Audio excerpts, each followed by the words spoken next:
níbi títí jìjì ayé kò lè dédé nígbà nananana lọ́kàn mi yóò bá lẹ́lẹ́lẹ́lẹ́lẹ́ alẹ́ lólóló yàyà mo láyọ̀ ní bẹ́ẹ̀bẹ́ẹ̀bẹ́ẹ̀bẹ́ẹ̀. mo ti kọ́ lélẹ̀ bèbè sórí apá tátátátátátá níbi títí jìjì ayé kò lè dédé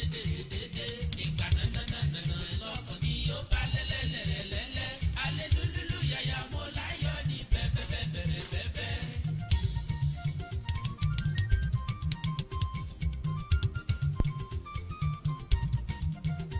mo ti gbégbégbégbé ọlọ́run mi gágágágágágá mo ti fó gógógógó fọlọ́run lókè kékékékékéké.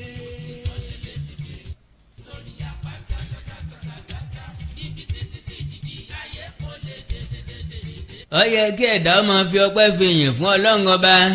bá a bá ti ń sùn tá a bá ti ń jí láyọ̀ àtàláfíà ó yẹ ká máa dúpẹ́ ká máa fi ògo fún ọlọ́run ọba tí ń mú wa sùn láyọ̀ tó tún jí wa láyọ̀ àtàláfíà ọba tí ń mú wa lọ láyọ̀ tá a sì tún padà bọ̀ láyọ̀ àtàláfíà ògo ni forúkọ yín lókè ọ̀run.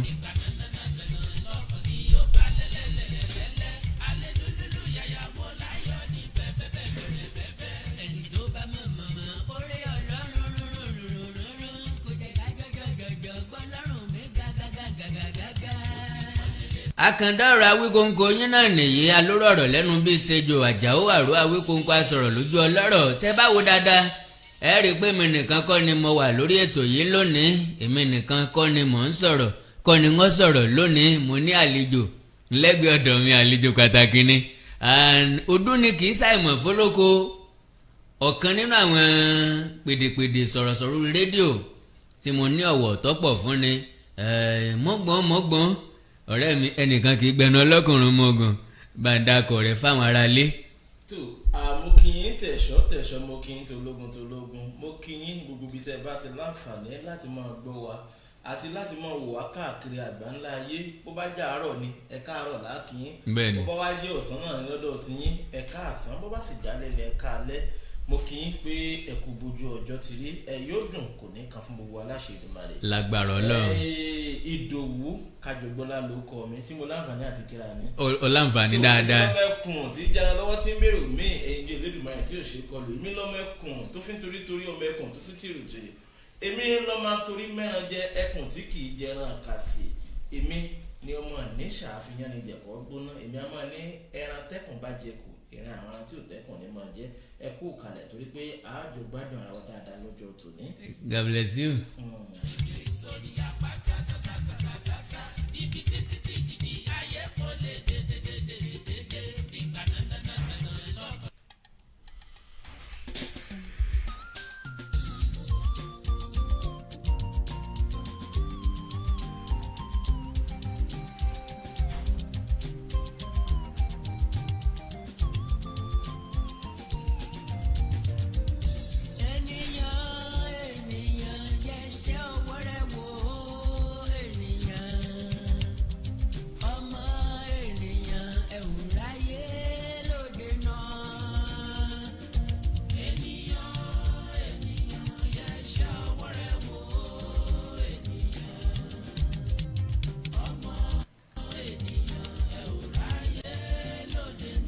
kí làwọn nǹkan tá a jọ fẹ́ jíròrò lé lórí láṣálẹ́ yìí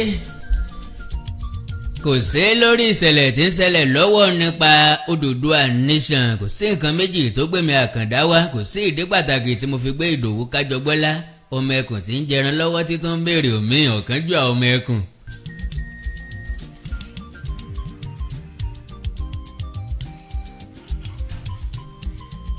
bá a ti sọ pé yóò wáyé lánàá òde yìí mega rally fún Oòduà Nation ọmọ kíkọfù lánàá ó wáyé lánàá pẹ̀lú gbogbo ìbẹ̀rùbojo pẹ̀lú gbogbo ìdáyàfóni pẹ̀lú gbogbo ìkáyàsókè wọ́n mú ni wọ́n pa ni wọ́n sá ni àmọ̀jáde lánàá pẹ̀lú orí ọ̀fẹ́ Ọlọ́run hàn ní filélẹ̀ wọn ní filélẹ̀ àmọ̀ padà filélẹ̀ tẹ̀tẹ̀ òsì torí ẹ̀ kó hù oríṣiríṣi àhesọ̀rọ̀ òun náà ló wáyé nígbà tí rally ọ̀hún wáyé àti lẹ́yìn rally ṣùgbọ́n kò sí èyí tó jẹ́ òótọ́ ọ̀rọ̀ ńbẹ̀ àwọn oníròyìn òfegè kan ti kọ́kọ́ gbéròyìn pé Professor Banji Akintoye is missing àyà mi kọ́kọ́ já mo rò pé wọ́n jí bàbá gbé ni kò sí nǹkan kan tó ṣẹlẹ̀ sí bàbá ayọ̀ àtàláfíà náà ni bàbá wà gbogbo ẹ̀yin tẹ́ rí ìròyìn ọ̀hún lórí ẹ̀rọ ayélujára gbogbo ẹ̀yin tẹ́ rí káàkiri tẹ́yin náà ń káyà sókè tẹ́ ń béèrè lọ́wọ́ mi pé how can this news be true ṣé ìròyìn yìí ó lè jẹ́ òótọ́ ṣé òótọ́ ni àbí àdàmọ̀dì ìròyìn ni mo láǹfààní àti sọ fún yín wípé kò sóòótọ́ ẹyọ kan nínú ẹ̀bí tí wù kọ́ mọ bàbá Bánjí Akíntóyè wà láyọ̀ àtàláfíà bákan náà ni Oòduà Nation Rally mega rally tó wáyé nílùú Ìbàdàn lánàá ó so èso rẹ̀ kí wàá làwọn ọmọ tó bí ó wà lára àwọn nǹkan tí èmi àti ọ̀rẹ́ mi ọjọ́ pẹ̀ kẹ́lù lálẹ́ yìí bákan náà ni pé kí ni àwọn ìgbésẹ̀ wo ló yẹ ká gbé láti mú àlá wa ṣẹ nípa Odùduwà Nation á jíròrò nípa rẹ̀ àwọn nǹkan wo ló fi yẹ ká múra sílẹ̀. èyí tó kù nínú ayé tí mo wà yìí tí n bá fi ẹ̀mí mi lélẹ̀ fún nǹkan irú àwọn èèyàn bẹ́ẹ̀ ó ṣọ̀wọ́n wípé tó we've seen it all then we should give back to the society now àyẹn ni àkọ́kọ́ ẹlẹ́ẹ̀kejì ni wípé Oòduà Nation àti ìpínlẹ̀ Oòduà country ó sì bófin mu torí pé there must be a nation before a country now nínú orílẹ̀-èdè nation máa ń wà a lè ní Yorùbá nation a lè ní Igbo nation Hausa nation Ìjọ nation Ṣẹ́kìrì nation àti bẹ́ẹ̀ bẹ́ẹ̀ lọ. àti bẹ́ẹ̀ bẹ́ẹ̀ lọ ìyẹn ò tí kì í ṣe nǹkan tí ó tí lòdì sófin tá bá tún wá ní káwùsà kí ni ohun tí ó bí wípé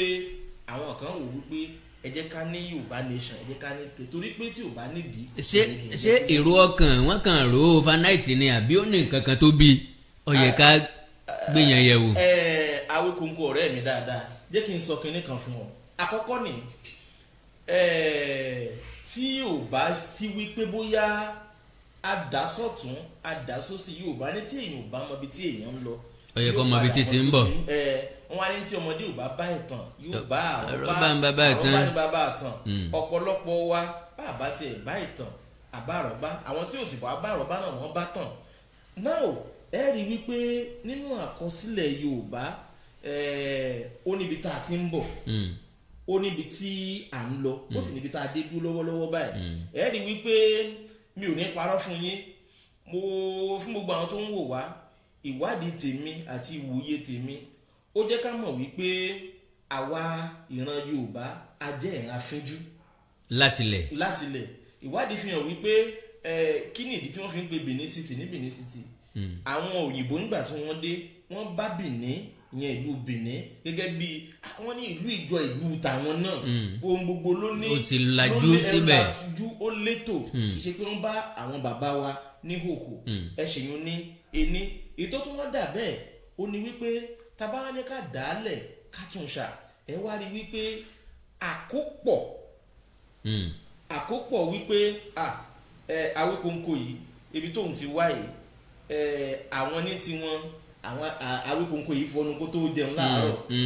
ibi tí èmi sì ti wá. ká ní mo lè wọṣọ kan fódìdí ọ̀sẹ̀ méjì. ibi èmi sì ti wá àwa afínjú làwa o bí bá a bá fọnù láàárọ̀ a lè jẹun débi pé a wà gbé ẹnu rùn fún bí ọjọ́ méjì mẹ́ta ẹ wàá rí i pé káwá nítò Awíkonko ìwọ àti Ìdòwú Kájọgbọ́lá ẹ wá jọ jókòó papọ̀ sẹ́yìn kógun òde ní ọ̀pọ̀lọpọ̀ àwọn nǹkan míì tí n bá wá bí ọmọ tó ya ọ̀lẹ ó ṣeé ṣe kó padà fẹ́ múnú wà rẹ pé tó dáàdi mi ẹ sì mọ náà mi ṣe bí ọ̀rẹ́ yín Awíkonko tí ẹjọ́ ń jókòó sínú ṣe bí mo máa ń wò wọ́n ṣe bí àwọn kì í fọnú fún ọjọ́ méjì mẹ́ta ẹ rí wípé ìwà àwa bẹ̀rẹ̀ sí ní jọra wọn àwọn nǹkan yìí ó lè wá fa value system wa ó lè fà á sẹ́yìn wípé after all kò mátàjáde bí lágbájáre ebi kò fọnú fún bí ijọ́ mẹ́ta nísìnyí gbélé ayé rẹ̀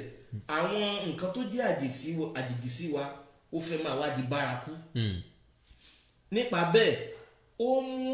ìfàsẹ́yìn wá èmi gbàgbọ́ mo sì mọ̀ wípé ká ní wípé bá a ṣe bẹ̀rẹ̀ ní àti 19 amalgamation of 1914 àti pé bí orílẹ̀-èdè Nàìjíríà ṣe wá bẹ̀rẹ̀ ní 1960 tó jẹ́ wípé region kọ̀ọ̀kan wà ìtẹ̀síwájú àti wà màá fún yín ní àpẹẹrẹ kó tó di pé ẹ tún sọ̀rọ̀ àkọ́kọ́ ni pé 1957 ni Ashi First television station ní West Africa yes ní àwátá ìyẹn ní Western region. Ashi Liberty Stadium, Ashi Cocoa House àti àwọn nǹkan míì. Ní ọdún 1957 wọ́n ń pè ibì kan ní Ògìjó. Ògìjó yìí mo ṣèwádìí mo rí mast kan bẹ̀, ìyẹn mast tí television station máa ń lò. Wọ́n wá sọ fún mi pé ọdún 1957 ni wọ́n wá ṣe mast yẹn síbẹ̀. Mast yẹn ẹ lè rírú ẹ̀ mọ́. Ìdí ni wípé wọ́n fẹ́ fi mast yẹn wọ́n fẹ́ fi connect Ìbàdàn mọ́ Èkó. Now ẹ rí i pé àwọn development yẹn ó ti wà tipẹ́tipẹ́ ṣùgbọ́n àkópọ̀ ìkọ́mọlùbọ́pọ̀ ó ti fa ìfàsẹ́yìn wá. Wow. Lára àwọn nǹkan tí ó fẹ́ bí agitation tàbí tó bí agitation tí a fi nígbàgbọ́ wípé bàbá dá dúró ìran Yorùbá ò ní kú lójú kan, lára ẹ̀ ní àṣà wa tí ò bára mu, ìṣe wa tí ò bára mu, oúnjẹ wa tí ò bára mu, èdè wa tí ò bára mu, ẹ̀yà wa tí ò bára mu. Ní tí wọ́n sì ń pè lórílẹ̀‐èdè gangan ẹ̀yà ní jórílẹ̀‐èdè. Gbogbo wa náà lájọ gbàgbọ́ wípé ìkópapọ̀ mọ́ àwọn ẹ̀yà míì ó fa ìfàsẹ́yìn fún wa, ó dẹ̀ mú oríṣiríṣi ẹ̀gbin bá ìran Yorùbá, torí wípé Yorùbá ní ẹrú kan ní mú ní gbogbo ẹrú, ẹnìkan ní fọ́ lójú ńlé kí wọ́n tó pe gbogbo ilé ńlé afọ́jú, èèyàn kan ní gé nǹkan ńlé kí wọ́n tó sọ gbogbo ilé di ilé agéka. Ìṣesí àwọn èèyàn wọ̀nyí ó jẹ́ káwọn ará òkè òkun kí wọ́n máa fi ojú kan náà wò wá. Ok, nílànà ti agitation ìran Yorùbá ń fẹ́ self determination, ntọ́ sátẹ̀ tó hàn tó sì dájú nìyẹn. Ṣùgbọ́n gẹ́gẹ́ bí ojú ìwòye àti ìwádìí ó jẹ́ kí n mọ̀ wípé nǹkan tó ń pè ní self determination èèyàn tó lè ní nínú orílẹ̀-èdè tí èèyàn wà, èèyàn sì lè ní láti jáde kúrò lórílẹ̀-èdè ibi tí èèyàn wà. Tá a bá ní ká wò dáadáa kò sí ní tó burú tí gbogbo wa bá jọ rìn papọ̀. Ohun ló ti dáa jù torí pé wọ́n ní united we stand, divided we fall. Orílẹ̀-èdè Amẹ́ríkà wọ́n ní ìpínlẹ̀ mẹ́rìndínláàádọ́rin that is 66 ni wọ́n ní. Wọ́n lò bí wọ́n ṣe pọ̀ yìí wọ́n lò fún agbára. Kò bá sí ní tá à ń pè ní agitation láti ibì kankan. Ká ní nǹkan tí àwọn olóyìnbó ń pè ní egalitarianism táwọn sí equality tó bá wà. Àparò kò ga jù kan lọ. Bẹ́ẹ̀ni tó jẹ́ pé tí ọmọ mi bá ṣe WAEC tó bá gba 50 ọmọ mi tó ṣe WAEC níbòmíì tó gba 10 o lè rí ilé ẹ̀kọ́ gíga wọ̀. àmọ́ wípé ṣùgbọ́n mo ní àǹfààní ní ọdún 2011 láti lọ ṣe ìpàdé kan ní ìlú Àbújá. Wọ́n wá fẹ́ ṣe recruitment sí NNPC. Mo wá wo the calibre of people tó wà ń bẹ̀.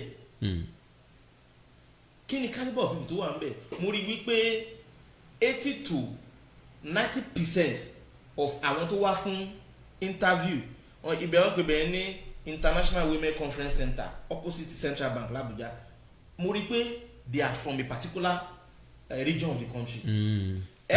Àwọn àrí gbọ́dọ̀ wí. Ẹ wá rí pé ẹ mọ̀ wá wò pé ṣé orílẹ̀-èdè kan náà lájọ wà. Ó sàn ó hàn gbangba wípé Awíkonko tí ìwọ bá lọ síbì kan àti tí ẹ̀yà míì bá lọ ó ṣeé ṣe kí wọ́n ṣáájú ẹ̀yà yẹn dá ìwọ lóhùn. Já tún wá wò máa fún wọn lápẹẹrẹ kan. Mo ní àǹfààní láti lọ sí ibì kan ní ìlú Èkó. Mo bá àwọn ẹ̀yà Ìgbò sọ̀rọ̀ torí pé kò sí bójúbójú ń bẹ̀. Wọ́n pè bẹ̀ láàrẹ̀ náà àwa máa rìn káàkiri. Ó wá àwa jọ ń sọ̀rọ̀ ẹ dé Muritala Muhammed International Airport. Bẹ́ẹ̀ bá débẹ̀ lónìí àìsàn ni ìbanilójújẹ́ ni fún ìran wa tó lajú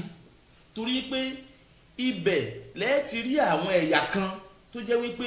wọ́n sọ bẹ̀dílé báwọn èèyàn bá ti ń bọ̀ láti ìlú òyìnbó ẹ̀ kàn rí àwọn oríṣiríṣi wọ́n á tẹ́ nílẹ̀ wọ́n á ṣe oríṣiríṣi nǹkan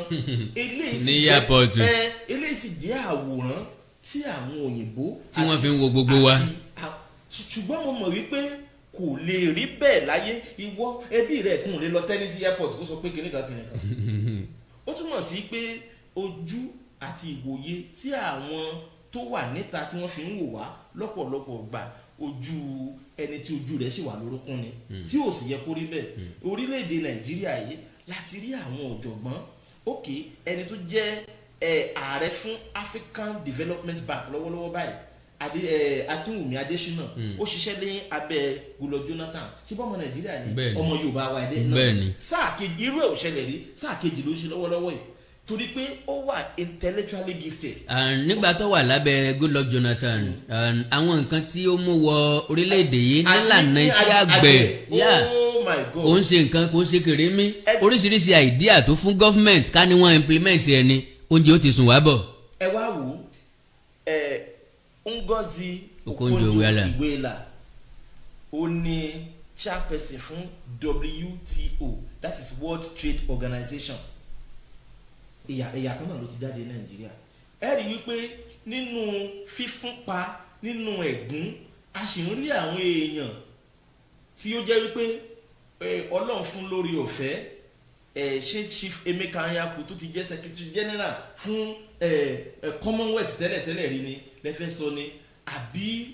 ogunlọ́gọ̀ àwọn orúkọ ńláńlá àwọn bíi alàgbà Wọlé Ṣóyínká tó jẹ́ pé àwọn ìran ìwà yìí ni wọ́n ti jáde. Ibi tí mò ń lọ ni pé ẹ rí i pé láì dènà pẹnu ìfàsẹ́yìn wà ń bì kan nípa àkókọ́rùn tí àwa kan takora wa kọ́rùn. In tó sì wá fa ìfàsẹ́yìn rẹ̀ máa ṣàlàyé ó ní wípé ṣé ẹ rí kò sí tó burú ń bẹ̀ bí orílẹ̀-èdè Nàìjíríà bá wà ní àpapọ̀ ṣùgbọ́n tó burú ni pé kí ìbágbé ẹnìkan kó fa ẹnìkan sẹ́yìn tàbí kí ìbágbé ẹnìkan kó ní ẹnìkan lára. Tá a bá jẹ́ United Nations of Nigeria kò sí nǹkan tó burú. Bẹ́ẹ̀ni. Ṣùgbọ́n àwa tá a wà ní ẹ̀yà bíi ó ní tó jẹ́ ààyò wa báwo ni ààyò wa yẹn a fẹ́ kàwé a fẹ́ ṣe mechanized farming a fẹ́ lajú a fẹ́ ṣe bá a fẹ́ ṣe tán. a fẹ́ soge a fẹ́ múra ká dán dáadáa a fẹ́ lo nǹkan tó yá yìí. tẹ́ bá wo orílẹ̀-èdè Ghana mo ti lọ rí ẹni tó bá débẹ̀ á mọ̀ wípé they take their life after the British. Lọ́wọ́lọ́wọ́ báyìí kì í ṣe pé orílẹ̀-èdè Ghana dáa tó bẹ́ẹ̀ ṣùgbọ́n ẹ̀rí level of nǹkan tá à ń pè ní neatness tó jẹ́ pé ìwà àti ìṣe wa ni ẹ̀rí. So ibi tí mò ń lọ ni pé lọ́wọ́lọ́wọ́ bí mo ṣe ń bá yín sọ̀rọ̀ yìí àwọn nǹkan yìí òun ló mú agitation wá wípé àmọ́ ibi tó yẹ ká ti dé. àwọn èèyàn yìí ló ń fà wá padà sẹ́yìn tá a bá dá dúró á ti jù báyìí lọ. ẹ jẹ́ ká wá wò ó lọ́wọ́lọ́wọ́ bí mo ṣe ń bá yín sọ̀rọ̀ sá ní orílẹ̀-èdè Amẹ́ríkà a ní LAPD that is Los Angeles Police Authority a dẹ̀ ní CIA a ní ọ̀pọ̀lọpọ̀ ìpínlẹ̀ kọ̀ọ̀kan wọ́n ní ọlọ́pàá tiwọn. bẹ́ẹ̀ni local government kọ̀ọ̀kan lọ́lọ́pàá tiẹ̀. wọ́n ní ọlọ́pàá tiẹ̀ wọ́n lé àwọn sheriff. ṣùgbọ́n lọ́dọ̀ wa ń bí kò rí bẹ́ẹ̀ ọ̀pọ̀lọpọ̀ crimes tó ń ṣẹlẹ̀ ajínigbé àṣe gbogbo ẹ̀ rí wípé kárí pé abáàtò bó ṣe káàtó that is why tó jẹ́ pé lálẹ́ yìí màá ṣàlàyé nǹkan kan lórí àwọn tó jẹ́ gọ́fúnà wa ní South West wa ń bì ọ̀pọ̀lọpọ̀ wọn ìkà ni wọn. àwọn náà jiyàn. ìdí tí màá fi sọ bẹ́ẹ̀ ni pé wọ́n mọ òtítọ́ ọ̀rọ̀ wọ́n sì ń sábàsábẹ́ aṣọ. màá fún yín ní àpẹẹrẹ o wọ́n ń jà fún autonomy local government ṣùgbọ́n gbogbo yín lẹ ti fi àkáǹtì local government lẹ ti fi yáwó. bẹ́ẹ̀ni. wàá jẹ́ kí wọ́n wúlò. kì í ṣe pé wọ́n ń jà fún autonomy local government ariwo náà lọ́pọ̀. bẹ́ẹ̀ni. wọ́n wá fẹ́ mẹ́nu ayé kú ò náà fi sọ pé àwọn release autonomy fún local government padà. ṣùgbọ́n àwọn gọ́fúnà náà ló sọ pé wọ́n náà ń gbà pé kò sí nǹkan tó jọ. ẹ̀yin lẹ wá ń determine project tí local government fẹ́ ṣe. meanwhile tẹ́lẹ̀tẹ́lẹ̀ lásìkò àwọn ìjọba tó ti rí kọjá lọ autonomy wà fún local government tó jẹ́ pé tí wọ́n bá ti pín owó ní federal tán pín federal allocation wọ́n á fún state ní tiẹ̀ wọ́n á fún federal territory ní tiẹ̀ wọ́n á fún àwọn local government ní tiwọn ó ní wọ́n fi ń ṣe àwọn iṣẹ́ àkànṣe pẹ́pẹ́pẹ́. local government mélòó lẹ ti lè rí katakata ní ìsìn. ọ̀pọ̀lọpọ̀ local government ó yàtọ̀ sí tí òkú báyìí nísìn àwọn èèyàn kan lọ síbẹ̀ lójoojúmọ́ wọ́n dẹ̀ ń sùn lásán ni. so ní area yẹn àábu ẹnu àtẹ́lu àwọn gómìnà wa náà wípé àwọn náà ṣe olóòótọ́. àfi ajẹmọ́fẹ́ ayọ̀ ni wọ́n. wọn ṣe olóòótọ́ pẹ̀lú wa tán bá ṣe olóòótọ́ pẹ̀lú wa wọ́n á tẹ̀lé àwọn ìlànà èèyàn ò nílò láti gba owó local government mọ́ ti ẹ̀kọ́ tó dolówó gẹ́gẹ́ bí gómìnà iye tí state governor mi gba listen for the agitation. Now mo sọ pé mo dúpẹ́ lọ́wọ́ professor Babájí Akíntóyè lẹ́ẹ̀kan. Now ẹ wá rí wípé wọ́n ní bíyàwó bá ṣe kinní kan kì í ṣe é kọ̀. bẹ́ẹ̀gùn ọ̀bá débi hùn kì í yọ béèyàn bá tí ì tó yà á kọ èèyàn ikọ̀. ẹ jẹ́ ká wà wò báyìí màá lu olóyè Sunday Igboho màá lù wọ́n lọ́gọ̀ ẹnu ṣùgbọ́n kan wà ń bẹ̀ ṣùgbọ́n ẹni màá fẹ́ kí gbogbo wa ká wò dáadáa ṣùgbọ́n tó wà ń bẹ̀ ni pé màá sọ history àwọn orílẹ̀-èdè kọ̀ọ̀kan orílẹ̀-èdè kan wà wọ́n ń pè ní Zanzibar yìí ara Tanzania ni wọ́n àti ìdádúró tán they only have semi-autonomy. Orílẹ̀-èdè tí a ń pè ní Hong Kong ara China ló wà the same thing pẹ̀lú Taiwan. Ibi tí mò ń lọ rèé ṣe rí kò rọrùn láti sọ pé orílẹ̀-èdè àdádúró màá wá fún wa ní àwọn ìlànà tá a lè tẹ̀lé tó jẹ́ pé ó máa rọ̀ wá lọ́rùn lọ́wọ́lọ́wọ́ bí mo ṣe ń bá yín sọ̀rọ̀ yìí kò sí igbe tá a fẹ́ pa létí ariwo tá a fẹ́ pa létí àwọn orílẹ̀-èdè lágbàńlá ayé ó ṣeé ṣe kí wọ́n má gbọ́ wa màá sọ̀dí fún yín o. Ìdí àkọ́kọ́ rèé wọ́n pe kinní kan ní legitimacy nígbà tá a wà ní school nǹkan tí wọ́n pè ní legitimacy ni pé wọ́n ní legitimacy is the recognition of a government by the international community that the government came into power through periodic free and fair election. Now láti ọdún 1999 orílẹ̀-èdè Nàìjíríà a ti wà ní ìjọba àwa-arawa bẹ́ẹ̀ ni ìjọba kan ó ń gbé fún kan UN wọ́n wá rán yàn wá United Nations wọ́n wá rán yàn wá ECOWAS rán yàn wá African Union rán yàn wá European Union wọ́n rán yàn wá ẹ wá rí wípé gbogbo wọn ìgbà míì wọ́n á sọ pé a fún Nàìjíríà 60% a fún 70% ó tiẹ̀ ṣe débi pé ẹ tó wà lórí àlééfà ó lùsì wọ́n gbéjọba fún opposition tó túmọ̀ sí pé wọ́n á fún wọn ní pass mark. Ibi tí mò ń lọ rèé yóò wá nira torí pé àwọn tí wọn ó béèrè lọ́wọ́ wa pé kí nìdí tẹ́ fi fẹ́ dá dúró ó níbi tí ìbéèrè àwọn tó ti máa jáde wípé ǹjẹ́ kò sí ìjọba àwa ara wa ká ní pé ìjọba ológun wà Nàìjíríà pé wọ́n ní ìjọba ológun ó fipá mú wọn wọ́n ní ẹ̀ ń dìbò ṣé ẹ yan àwọn èèyàn láti ìhà àti yín ibi tí ẹ ti wá ẹ̀yìn àwọn èèyàn síbẹ̀ wọ́n á tún wá béèrè wípé ok ǹjẹ́ ṣé ogun wà nílùú yín ni kò sógun yóò nira díẹ̀ àwọn orílẹ̀-èdè kan wà tó jẹ́ pé wọ́n pe orílẹ̀-èdè kan ní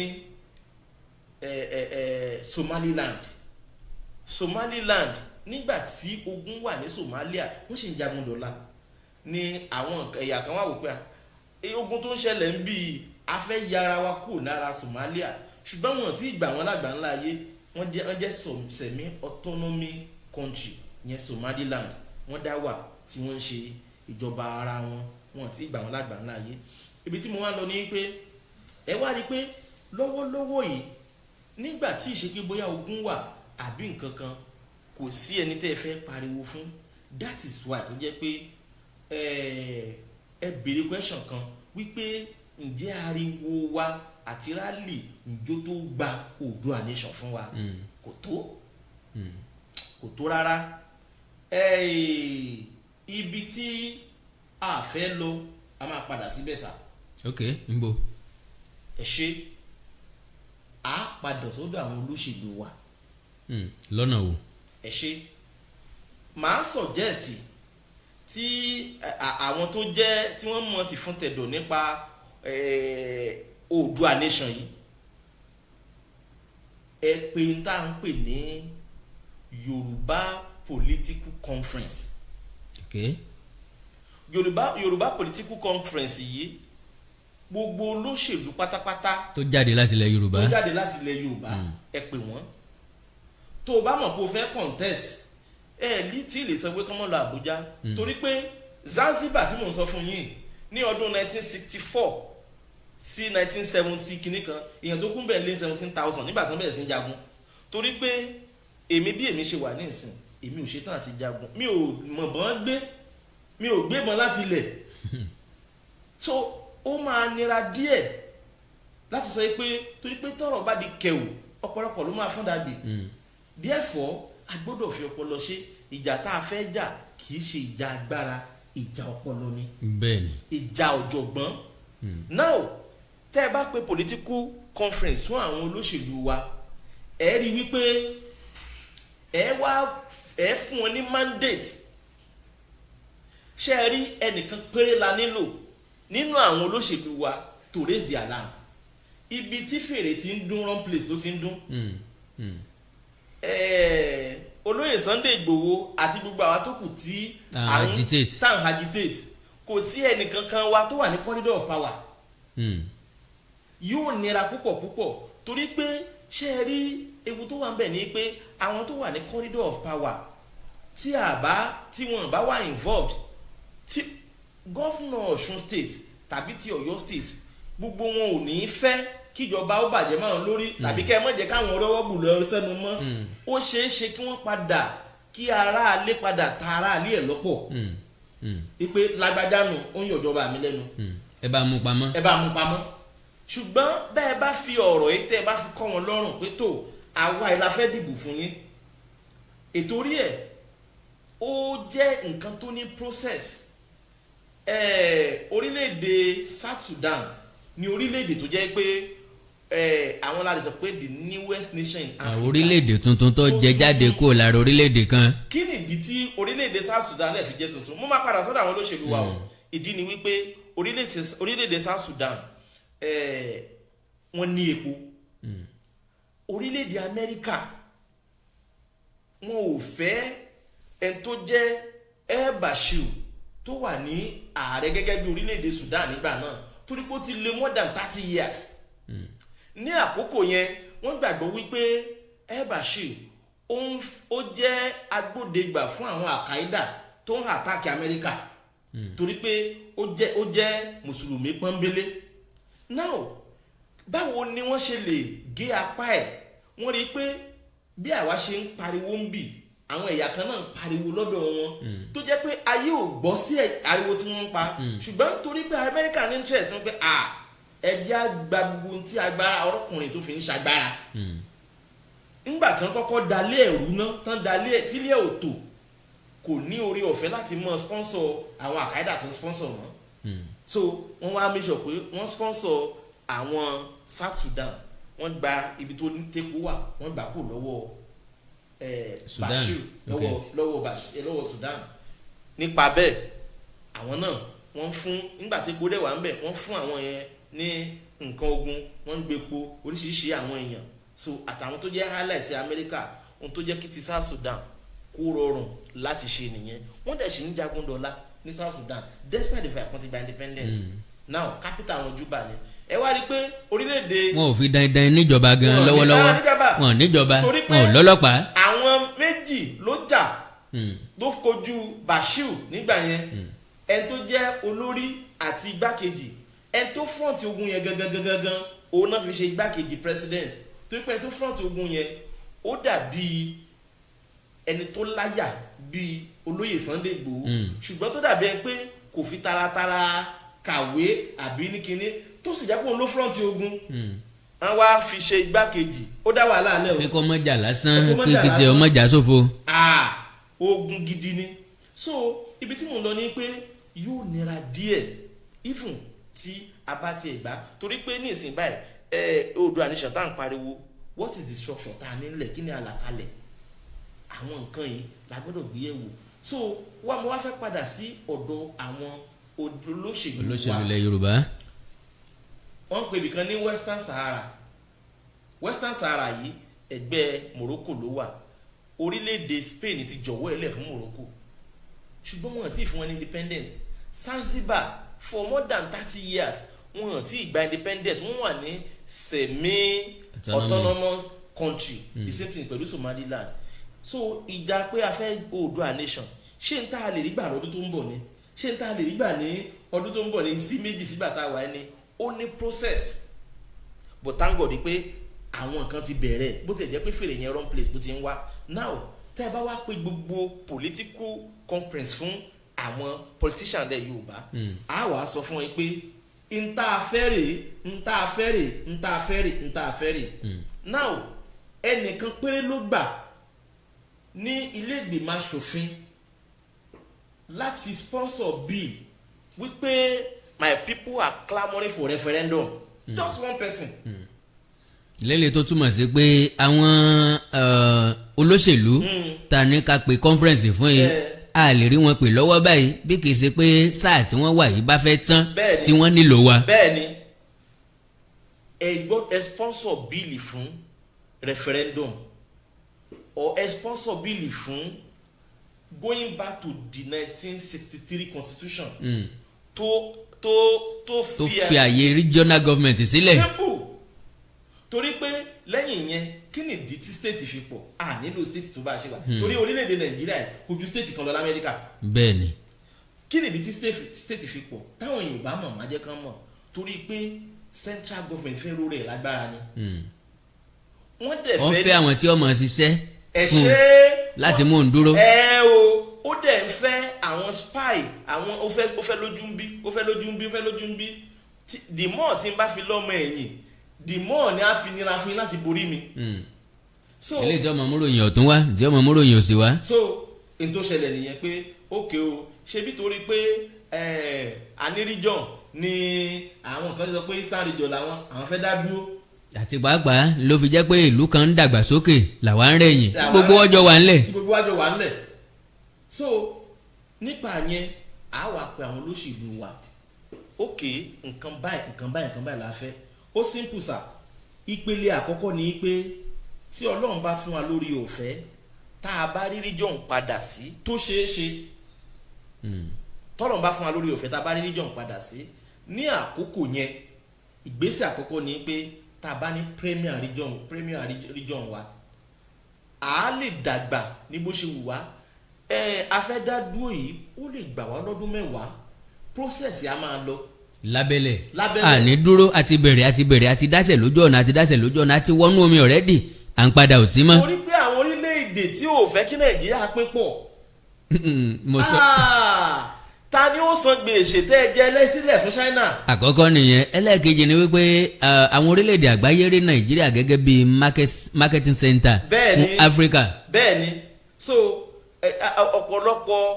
trade tí Nàìjíríà ti wà involved ọ̀pọ̀lọpọ̀ kúnlẹ̀ ló ti yáwó ọ̀pọ̀lọpọ̀ president governor ìjọba àpapọ̀ gan wọ́n sign pact tó jẹ́ pé ókè tẹ́ ẹ̀ bá mọ̀ jẹ́ kí ẹ mọ̀ pé gbogbo reluwé tẹ́ ẹ rí tán ṣe lọ́wọ́lọ́wọ́ báyìí wọ́n lọ yáwó ní China ni owó tán yá ní China lóun ò lè kówó fún yín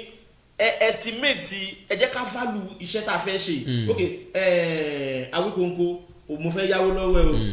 Ìdòwú Kájọbọ́lá kí ló fẹ́ fowó ṣe mo fẹ́ kan tí ṣíà sínú yàrá mi ókè irú ṣíà wo ló fẹ́ mo lẹ́yìn tó ń ṣe ṣíà lọ́dọ̀ mi màá kó wọn wá kó sáàpù fún ẹ èwo ló fẹ́ ní gbogbo ṣíà bíi 3 tí mo tò lẹ̀ bá ń ṣe lè wọ́n bọ̀ kó wá ẹ fún mi lówó. àlè fún ọ lówó àbọ̀ sí ni o tá a bá wá ṣe kalẹ̀ á wà á ṣírò iye tó san padà àtọ̀nà tó gbà san. so nínú ẹ̀dẹ̀ rèé báwo ni mo ṣe máa wá maintain ṣíà mi màá fún ọlọ́mọ kan tí ó lọ́mọ ọmọ maintain yẹn lẹ́yìn yẹn dẹ̀rẹ̀ báwo la ṣe fẹ́ máa gba ṣe máa ṣe máa fún yín lọ́mọ tí mo bá yín gba èrèdí nìyẹn tẹ́ fi rí àwọn Chinese àwọn náà ní ìjókòó tó wó wọn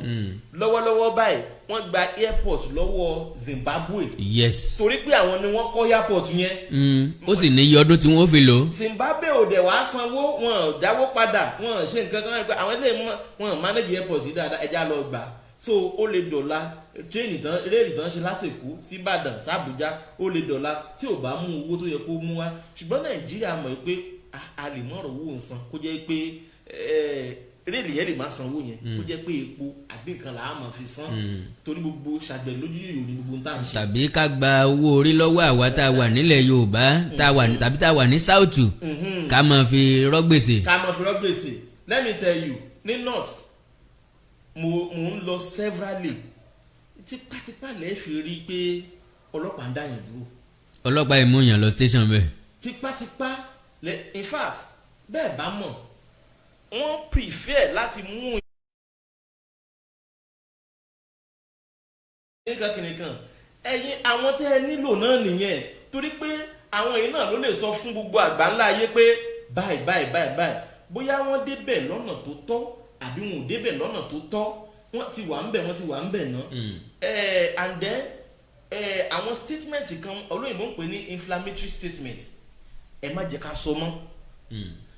àwọn statement yẹn àwọn tó bá jẹ́ ọlọ́gbọ́n àti olóye á bí wọn nínú torí pé bí èmi ṣe wà yìí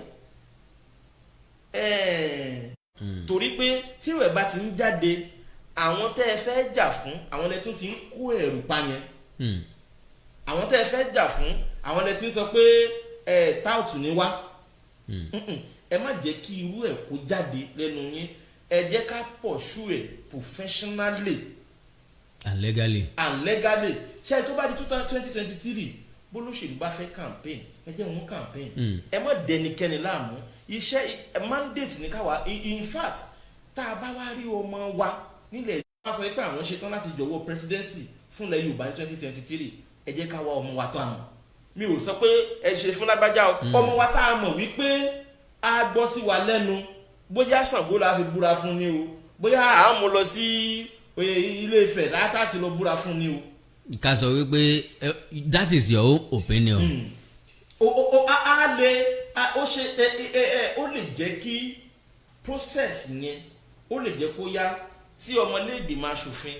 tó bá gbé kinní yẹn síta pé tó ẹjọ́ torí Ọlọ́run o a fẹ́ referendum my people are asking for referendum or we want to review the constitution of Nigeria tó bá ti pass through first reading to pass through second reading then àwa ṣe pé okay o ṣé region la fẹ́ pa what do we really want so àwọn kan tí mo rò pé. and to the best of my knowledge kí a tó lè rí àwọn èèyàn yẹn pé that is àwọn olóṣèlú ká tó lè rí wọn pé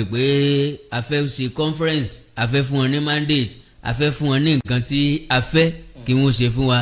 lórí ọ̀rọ̀ Yorùbá nation ojúwòye mi jẹ́ kó yé mi wípé àkọ́kọ́ mo ti sọ lẹ́ẹ̀kan wípé tí ó bá tásìkò tí wọ́n nílò wa etí wọn ò kí ń wọn ò lè gbọ́ nǹkan kan tá a fẹ́ sọ ṣùgbọ́n ilé tọ́jà jù ń bẹ̀ tí yóò jẹ́ kí ọ̀rọ̀ wa orinlẹ̀ òun náà ni wípé Oòduà nation agitation tá a ti bẹ̀rẹ̀ ká tẹpẹlẹ mọ́ ká múra sí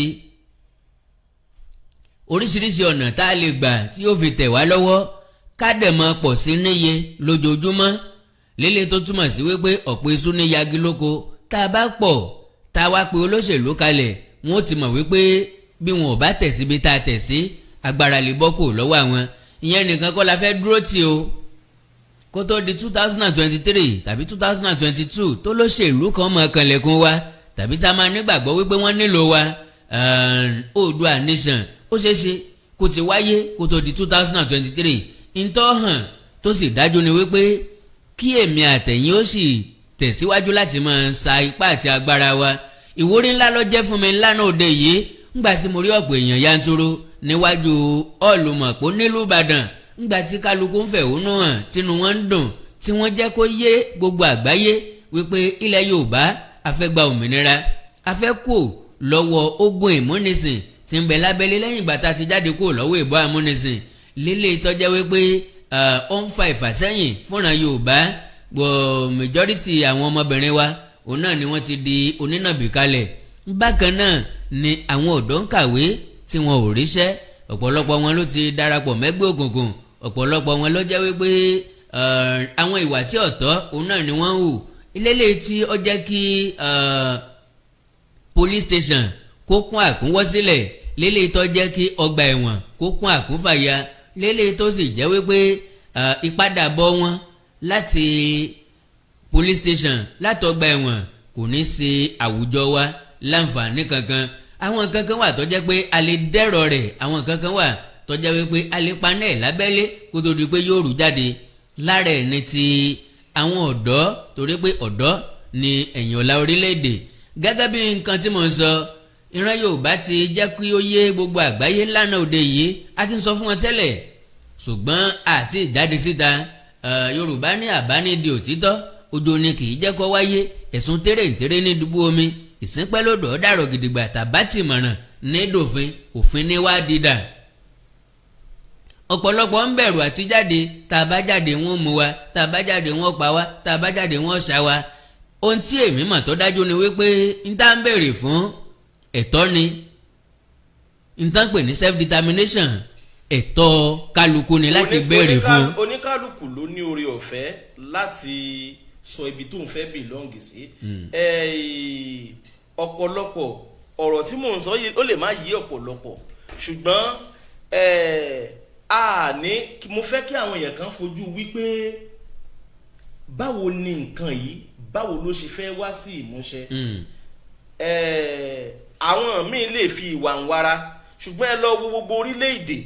tó jẹ́ pé wọ́n dá dúró ó ní process so process yẹn la gbọ́dọ̀ follow la gbọ́dọ̀ tẹ̀lé ẹni tó bú gbogbo àwọn aṣáájú tá a bá bú wọn àwọn yìí náà la máa padà lọ sábà. nípa ti àwọn olórí wa àti control yẹn àti àwọn agitators wa pẹ̀lú àwọn ọ̀dọ́ tí wọ́n ń káàkiri láti ìlú kan sí kejì tí wọ́n ń sọ̀rọ̀ àlùfànṣá àti gbìyànjú láti sọ fún wọn wípé tùbínùbí nìran Yorùbá fi lè ṣe ẹlẹ́ẹ̀kejì ni pé ká má mú ọ̀rọ̀ ẹ̀sìn wọ ti ìran agitation tá à ń ṣe yìí because mo rí ìròyìn kan lórí ẹ̀rọ ayélujára tí àwọn ẹgbẹ́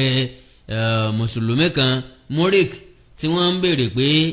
ṣé agitation tá a lá ń jà fún yìí ǹjẹ́ àfààyè sàríà sílẹ̀ tá a bá padà gba Odùduwà nation èmi wá ní ọwọ́ ní síwájú ojú àlọ́ ní síwájú ìjà orin ní síwájú ọ̀tẹ̀ ọ̀tẹ̀ ní sanmilé fógun nǹkan kan ní mọ̀ ń ṣàtọ́kùn fún nǹkan kan èèyàn tí pa ẹran ó ti ń tà fún yàrá níta fẹ́ tàyọ́ kọ́kọ́ wà lọ́wọ́ ẹni Yorùbá àwọn ọ̀jọ̀gbọ́n ni tí bá ń bẹ lọ́wọ́ ẹni náà ni a máa ń dámọ̀ràn sí lórí eléyìí túmọ̀ sí wípé ẹ jẹ́ ká kọ́kọ́ ríra wa gẹ́gẹ́ bí ọmọ ìyá kan ká ṣera wa lóṣooṣù ọwọ́ ká kọ́kọ́ jà fún òmìnira ilẹ̀ Yorùbá náà. unity wa ṣe pàtàkì. ká má wo tẹ̀sìn mùsùlùmí ni mí ni kìrìsìtẹ́nì ni mí ni ẹlẹ́sìn àbáláyé ni mí ni bá a ti jọ wà láti ilẹ̀ lélẹ́yìí àti pàápàá ká má gbéra wa sí condition ìdí ni pé tá a bá gbéra wa sí condition à ń fún àwọn ọ̀tá láàyè láti wọlé sí wa lára à ń fún àwọn ìjọba tá a la fẹ́ gba òmìnira lọ́wọ́ wọn láàyè láti fi wá ṣẹlẹ́yà ni ẹ má jà fàyè ẹlẹ́yà sílẹ̀ mùsùlùmí ni ọ́ kírísítẹ́nì ni ọ́ àbáláyé ni ọ́ ọmọ ìyá kan ni wá nílẹ̀ Yorùbá ẹ má ti jẹ́ ká gbọ́ ọ̀rọ̀ ẹ̀sìn wọ́ ẹ má ti jẹ́ ká fúnra wa ní condition ntọ́hàn tó sì dájú ni wípé Oòduà nation yóò fàyè sílẹ̀ fún gbogbo ẹlẹ́sìn láti practice ẹ̀sìn wọn nílànà bó ṣe rọ̀ wọ́n lọ́rùn bó ṣe wù wọ́n láti ṣe ẹnìkan kò ní dí ẹlòmíì lọ́wọ́ àwọn nǹkan tá ń jà fún náà nìyí ká má fi ẹ̀sìn bọnú òṣèlú ká má fòṣèlú bọnú ọrọ̀ ajé ká má fi gbogbo nǹkan kọra wọn lọ́rùn. Ìdòwú ọmọ Kájọgbọ́lá lójú òwòye tèmi àwọn nǹkan tí ó yẹ kíran Yorùbá ọmọ múra sílẹ̀ láti gba Odùduwà nation ìdí ni wípé ó ní gẹ́gẹ́ bó ṣe sọ wípé kí làwọn àlàkalẹ̀ wa mo láǹfààní àti sọ fún ọ wípé ìran Yorùbá ti ní àlàkalẹ̀ fún Odùduwà nation ìdí ni wípé ká tó kẹ́gbẹ́jọ àti máa kọ́kọ́ ní aims and objectives àbí bẹ́ẹ̀ kọ́ a máa ní vision a máa ní vision lélẹ̀ tó tú a máa ní mission a máa ní vision lélẹ̀ tó túmọ̀ sí wípé ìran Yorùbá ní àfojúsùn àmọ́ ibi tá a ti fẹ́ kúrò a ti fojú sun ibi tá a ń lọ jẹ́ ká mọ̀ wípé a wà lẹ́yìn ìran Yorùbá ti ríra wọn gẹ́gẹ́ bí ẹni tó ti yẹ pé ilẹ̀ Yorùbá yẹ kó ti dàbí Dubai tí ó bá ti dáa ju Dubai lọ àwa ń béèrè lọ́wọ́ ara wa wípé kí ni nǹkan àmúṣọrọ̀ Dubai because káwọn bàbá wọn tó kọ́ first television station nígbà yẹn ìyẹn WNTV owó kòkó ni wọ́n fi ń ṣe kì í ṣe owó epo rọ̀bì epo rọ̀bì náà la discover ní gbogbo wa dọ̀lẹ́ sí owó kòkó ni wọ́n fi kọ́ cocoa house owó kòkó ni wọ́n fi ṣe UI University of Ibadan oríṣiríṣi nǹkan tí ń bẹ ńlẹ̀ tí ń bẹ ní Yorùbá rí tó ń bẹ ní southwest region nígbà yẹn owó kòkó owó nǹkan ọ̀gbìn òun náà ni wọ́n fi ṣe láṣeyọrí. Kí ló dé? Ṣé kòkó tàbí tìgbà náà mọ́ ni àbí àwa la gbin kòkó bíi tìgbà náà? Ìdí ni pé àwọn bàbá wa tí wọ́n gbin kòkó ọ̀hún nígbà náà wọ́n ti lọ tán, àwọn kòkó ọ̀hún sì ti gbó. Kàkà ká gbèmí ìpààrọ̀ síbẹ̀ majority wa tó jogún oko ìta dúró lé lórí òun náà ni pé ẹni tí ń bá mi soko mi èló ni wọ́n mú wá lọ́dún yìí, èló ni wọ́n mú wá lọ́dún tí ń bọ̀. Iye tí wọ́n mú wá lọ́dọọdún ó wá máa ń dínkù jọjọ nítorí pé oko ń gbó sí ni. Àwọn yẹn náà máa complain ni pé bí tẹ́ rò pé kòkó wà lọ́dún tó lọ kòkó bẹ́ẹ̀ ti kú o. Àwọn òró tá a sì fi ń sowó gbogbo ẹ̀ ò so bíi ti tẹ́lẹ̀ mọ́. Oríṣiríṣi àwọn nǹkan báyìí òun náà ni ó yẹ kíran Yorùbá ká ṣiṣẹ́ takuntakun lé lórí. Lára nǹkan tí mo lérò pé ó yẹ kíran Yorùbá ọmọ ṣiṣẹ́ lé lórí nísìnyí òun náà ni ọrọ̀ ajé wa. Àwọn nǹkan wo ibo ni ọrọ̀ ajé wa ti fẹ́ dẹnu kọlẹ̀ nílẹ̀ Yorùbá, ọ̀nà wo láfi ṣe ìgbédìde rẹ̀. Nínú ọ̀rọ̀ tí ọ̀sọ́ lẹ́ẹ̀kan ó ní kí a tó lè rí Odùduwà nation gbàbọ̀rọ̀ a nílò àwọn tó wà ní bèbè agbára tàbí àwọn tó wà nínú àwọn tí wọ́n ń ṣòfin, àwọn tí agbára ń bẹ lọ́wọ́ wọn, àwọn tí wọ́n lè pàṣẹ kó rí bẹ́ẹ̀ ni lóòótọ́ ni pé wọn ọ̀pọ̀ ṣùgbọ́n àìpọ̀ wọn lè dà wá lágbo ná. ó lè dá ọ̀pọ̀lọpọ̀ wàhálà sílẹ̀ torí pé àwa ò lágbára tó wọn báyìí. Ẹ tó bá sì jù ní lọ lọ́pọ̀lọpọ̀ ó lè jù nínú. máa jẹ́ kí àwọn èèyàn kí wọ́n kàn rọra wo àpẹẹrẹ kan. Tẹ́ bá dé ilẹ̀ Ìgbò lénìí wọ́n ti bẹ̀rẹ̀ ẹni tó kọ́kọ́ bẹ̀rẹ̀ movement for the actualization of sovereign state of Biafra, Ralph Nwazuruike. Ìgbà tó yá ni Nnamdi Kanu gbà lọ́wọ́ ẹ̀ tó dá IPOB sílẹ̀. Ẹ rí wípé lọ́wọ́lọ́wọ́ báyìí àwọn gọ́fúnọ̀sì wọn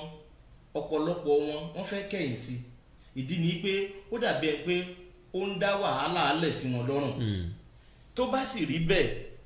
àwọn náà ni ó padà tọ́ka wípé ibi báyìí ló wà, ibi báyìí ló wà. Ṣùgbọ́n tí ó bá kó wọn mọ́ra tó jẹ́ pé gbogbo agitation ẹ̀ orí tábìlì wọn gangan tí ò bá jẹ́ kí wọ́n gbádùn ẹ rí wípé ọmọ wa ni kò sí nǹkan tá a fẹ́ ṣe sí, kò síbi tá a fẹ́ tì sí. Ṣùgbọ́n mi ò ní fẹ́ kí ká má jẹ́ kí kinní kí àwọn tí ò yẹ kó hijack ẹ̀ mọ́ wa lọ́wọ́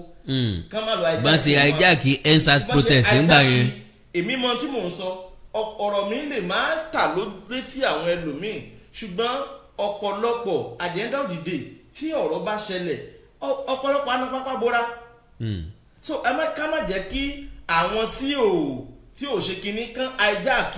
ẹ̀ wọ IPOB yẹn ní ìsìn báyìí ẹ rí i pé àwọn míì náà tún ti padà hijack ẹ̀ mọ́ wọn lọ́wọ́ tó ń dá wàhálà alẹ̀ nígbà tẹ́mi bá ti ń sùn torí tí ìṣì bá ti ń ṣe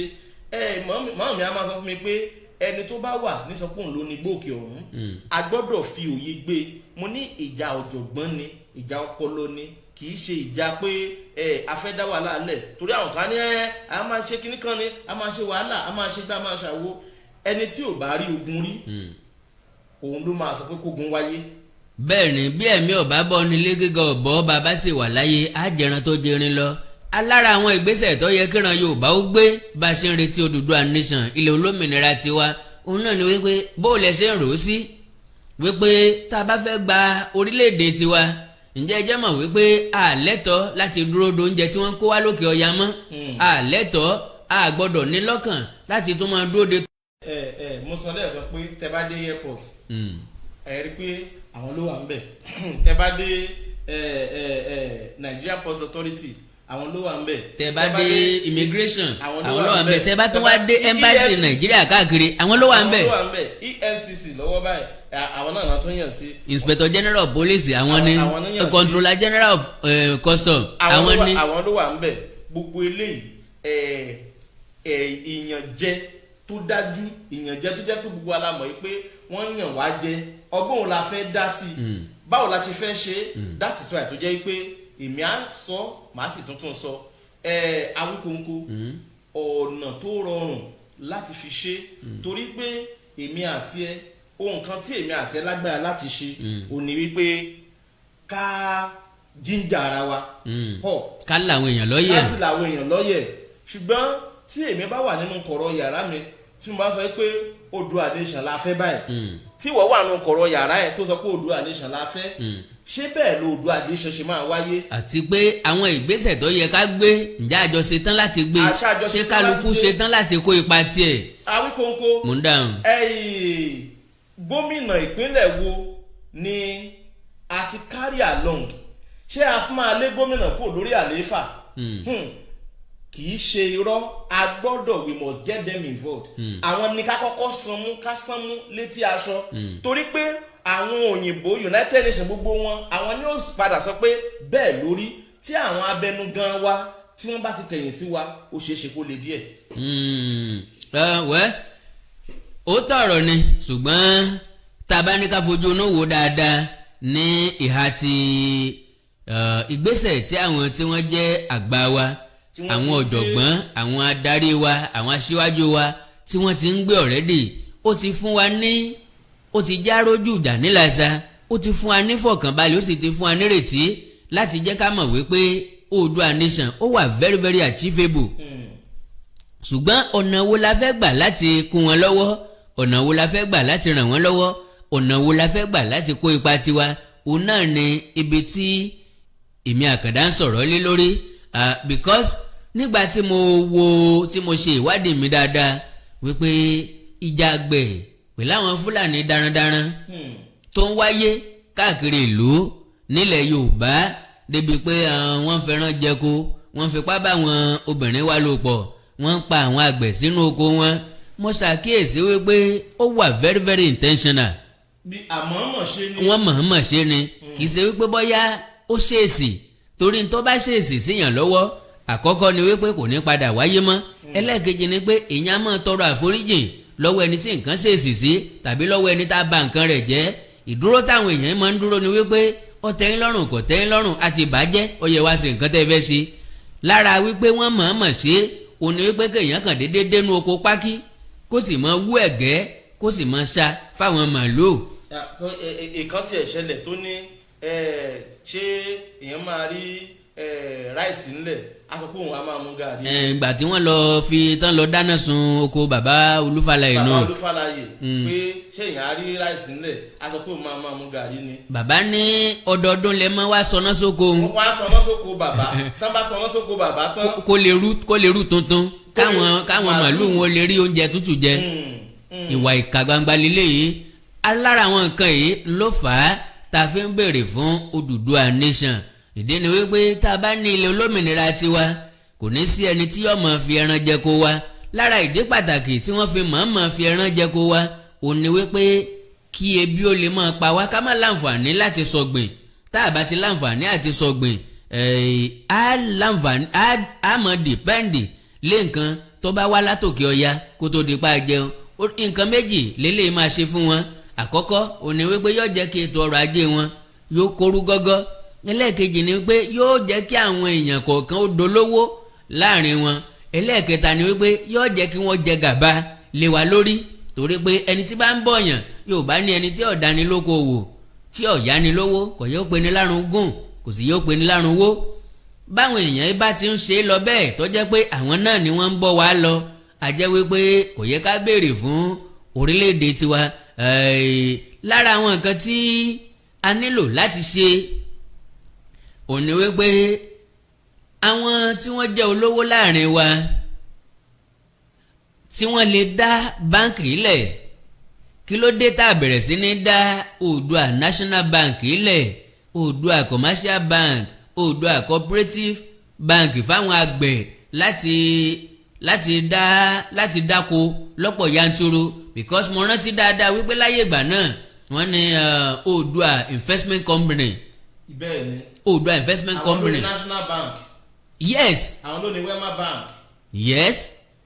but gbogbo National Bank Wema Bank yẹn ìjọba ti hijack ẹ̀ mọ́ wa lọ́wọ́ kì í ṣe tìran Yorùbá mọ́ kì í ṣe ti region wa mọ́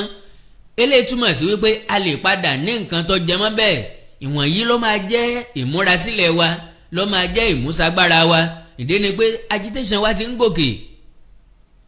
wọ́n ń pọ̀ sí lójoojúmọ́ ọgbọ́n wa ń pọ̀ sí lójoojúmọ́ ìgbésẹ̀ tá a fẹ́ gbé ń pọ̀ sí lójoojúmọ́ ọ̀nà àbáyọ ń yọjú sí wa lójoojúmọ́ lélẹ̀ tó fún wa nírètí pa máa rí gbà ṣùgbọ́n tó dájú tó sì hàn ní wípé tí agitation wa bá dé stage kan àwọn tó wà nípò àṣẹ tó wà nípò agbára wọ́n fẹ́ lo oríṣiríṣi nǹkan tó wà ní ìkápá wọn láti ṣẹ́ wa léegun ẹ̀yìn àti láti dá wa lọ́wọ́ kọ́ ìdí lára rẹ̀ ni ń tó ṣẹlẹ̀ lásìkò EndSARS níbi tí wọ́n ti fúròsì àkáǹtì àwọn lára àwọn protesters àti àkáǹtì tí wọ́n ń dáwó sí lélẹ̀ tó túmọ̀ sí wípé ta ló sọ pé wọn ò lè yọ lu individual kí wọ́n blọọkù àkáǹtì ẹ̀ náà oríṣiríṣi nǹkan náà ni àwọn tó wà ní ipò àṣẹ àti ipò agbára ni wọ́n lè lò tabaníká wo ogun abẹ́lé tó ṣẹlẹ̀ lórílẹ̀‐èdè Nàìjíríà láti 1967 sí 1970 ẹ rí i pé nígbà tó wọ àwọn ẹ̀yà Ìgbò tó bẹ̀rẹ̀ sí ní dùn àwọn ará òkè ọya dáadáa kó tó di pé ilẹ̀ Yorùbá dá sí láti gbà wọ́n sílẹ̀ àwọn nǹkan kan tí àwọn tó ṣẹ́gun yìí tí wọ́n lò lára ẹ̀ ní oúnjẹ wà ẹ̀ ń báwọn èèyàn jà ẹ̀ ń fún wọn lóúnjẹ ẹ fi wọ́n lẹ̀ kí bí ọ̀pá wọn kù gẹ́gẹ́ bẹ́ẹ̀ náà ni àwọn ará òkè ọya yìí àwọn Haúsá Fúlàní ká dárúkọ wọn sàn-án ó náà làwọn náà lè síìsì oúnjẹ wọn kí wọ́n sọ pé àwọn ò kó wá mọ́ láti dá wa lọ́wọ́ kọ́ nígbà tí wọ́n bá febi pa wá bóyá a sọ wípé ókè a sọ̀pọ̀tì wọn Nàìjíríà lélẹ̀ tí mo nígbàgbọ́ pé kò lè wáyé ẹjẹ́ àwò láàrin bí ọjọ́ mélòó kan tí wọ́n ní àwọn ò ní kó oúnjẹ wá sílẹ̀ Yorùbá mọ́ tí wọ́n dá oúnjẹ dúró ní tòsí Jẹ́bà pé àwọn ò ní jẹ́ kí ìrẹsì ọkọjá mọ́ wọn ò ní jẹ́ kẹ́wọ̀ ọkọjá mọ́ wọn ò ní ó bàjẹ́ wọ́n dẹ̀ jẹ́ kó yé wa wípé billions of naira òun náà làwọn ti ṣòfò dànù lélẹ̀ tó túmọ̀ sí pé ìfẹ́ wa kọ́ ni wọ́n ní tí wọ́n fi ń kó àwọn nǹkan yìí wá wọ́n fi wá ṣòwò ni wọ́n fi wá kówó jọ ni bákan náà òun náà ni ti àwọn ajínigbé tí wọ́n jiyàn gbé tí wọ́n béèrè ẹgbẹ̀lẹ́mọ̀kún owó wípé òun ni ká wá fi gba ẹni tí àwọn jí gbé yìí gbogbo àwọn nǹkan wọ̀nyí mo nígbàgbọ́ pé ó yẹ kíran Yorùbá ká ṣiṣẹ́ lé lórí àwọn tí wọ́n jẹ́ olówó nu wa tí wọ́n sọ̀pọ̀tì agitation yìí tàbí tí wọn ò tí ì sọ̀pọ̀tì ẹ̀ mò ń gbé iṣẹ́ yìí fún ẹ̀yin tí ẹ jẹ́ àgbà Yorùbá ẹ jẹ́ á kàn sí àwọn tí wọ́n lówó ẹ jẹ́ á fi èròǹgbà wa hàn wọ́n ẹ jẹ́ á bi wọ́n léèrè ǹjẹ́ wọ́n nífẹ̀ẹ́ ìran Yorùbá dénúdénú àti dọ́kàndọ́kàn ìdí ni wípé ẹni tó bá nífẹ̀ẹ́ ìran rẹ̀ dandan ni kó dìde fún ìjàngbara ìran rẹ̀ dandan ni kó dìde fún òmìnira ìran rẹ̀ dandan ni kó dìde fún ìfọ̀kànbalẹ̀ ìran rẹ̀ tí kì í bá ṣe pé gbogbo wa náà ni wọ́n fi wá ṣe òwò lélẹ̀ tó kù díẹ̀ káàtó àwọn báǹkì tá à ń sọ yìí especially báǹkì tí wọ́n lè dá sílẹ̀ láti máa ran àwọn àgbẹ̀ lọ́wọ́ kí wọ́n jẹ́ kó wà ní local government kọ̀ọ̀kan gbogbo eléyìí láti fi ṣèrànlọ́wọ́ fún ìran Yorùbá àti Odùduwà nation láti jẹ́ ká rí nǹkan kan fẹsẹ̀ ẹ̀yìn délẹ̀ òun náà ni à ń sọ eléyìí fún eléyìí tí wọ́n tún wá jẹ́ àkíyèsí mi nípa ti ìwọ́de tó wáyé lánàá bó tiẹ̀ jẹ́ wípé ìbẹ̀rù bójó kò jẹ́ kí àwọn èèyàn ó tètè dé ọ̀lùmọ̀pó nígbà tí wọ́n rí àwọn security operatives ìyẹn àwọn sọ́jà àwọn ọlọ́pàá mobile police àti bẹ́ẹ̀ bẹ́ẹ̀ lọ tí wọ́n dúró bí ìgbà tí wọ́n lójú ogun ẹ̀rú bá àwọn èèyàn kan láti sá padà sẹ́yìn ṣùgbọ́n nígbà tó yá lẹ́yìn bíi wákàtí méjì ibẹ̀ bẹ̀rẹ̀ sí ní kún ó sì kún àkúnwọ́ sílẹ̀ débi pé ẹsẹ̀ ògbèrò níbẹ̀ tí dùnnú làwọn èèyàn fi jáde àkíyèsí mi bí eléyìí ni wípé ká má jẹ́ kó jẹ́ ìlú Ìbàdàn nìkan ni irú rálì báyìí ó ti wáyé mo ti sọ tẹ́lẹ̀ wípé ẹ̀tọ́ wa ni láti béèrè fún òmìnira ilẹ̀ Yorùbá ṣùgbọ́n àwọn ìdí tí a fi lè ṣe láṣeyọrí tí ò ní sí ìdálọ́wọ́kọ́ òun náà ni wípé ká má pariwo ogun níbi rálì wa ká má ṣe núgbẹ́ndu sọlọ́dẹ ká má kọjá àyè sáwọn agbófinró ká má dá wàhálà kankan lẹ̀ ká sì má sọ̀rọ̀ àlùfànṣá sí ẹnikẹ́ni ká ṣe ìwọ́de wa wọ́ọ́rọ́wọ́ ká polongo ìyìnrere Odùduwà nation wọ́ọ́rọ́wọ́ fáwọn èèyàn wa eléyìí ni àkíyèsí tèmi ṣe lánàá gbogbo nǹkan tí wọ́n ṣe ní mọ̀pó lánàá ọlọ nírọ̀wọ́rọsẹ̀ kò sí ariwo oró kò sáriwo orò kò sí wàhálà kò sí ìdààmú àwọn ọlọ́pàá tí wọ́n dúró síbẹ̀ wọ́n fẹ́ẹ́ dàbí ààbò fáwọn tí ọlọ́ṣe ìwọ́de yìí ni rí pé rírí táwọn èèyàn rí wọn náà wọ́n ti mọ̀ wípé wọ́n wá dáàbò bo àwọn ni bẹ́ẹ̀ bẹ́ẹ̀ lámọ̀ rí o àní rí báyìí báyìí. lórí Odùduwà nation òun náà ni mo ṣe wà because tá a bá wo dáadáa a sọ̀rọ̀ kan àwọn ẹ̀yà Fúlàní lẹ́ẹ̀kan wípé ibi gbogbo ni wọ́n wà gbogbo ibi tí wọ́n sì wà àwọn ló dépò àṣẹ àti agbára mú bẹ̀ lélẹ̀ tó túmọ̀ sí wípé wọ́n máa ṣe ni àwọn ìdí tí wọ́n dẹ̀ fi ṣe kò ń ṣe ìdí kan tàbí méjì péré àwọn ìdí tó pọ̀ ni àkọ́kọ́ láti dáàbò bo iṣẹ́ ibi tí wọ́n ń ṣe tàbí tí wọ́n ó ṣe nílẹ̀ Yorùbá òun ni wọ́n fi plọ̀tì àwọn èèyàn wọn gẹ́gẹ́ bí olórí débi pé tí wọ́n bá dà lóru tàbí wọ́n fa ìjàngbọ̀n àbá ń ba nǹkan jẹ́ tẹ́ wá lọ fẹjọ́ wọn.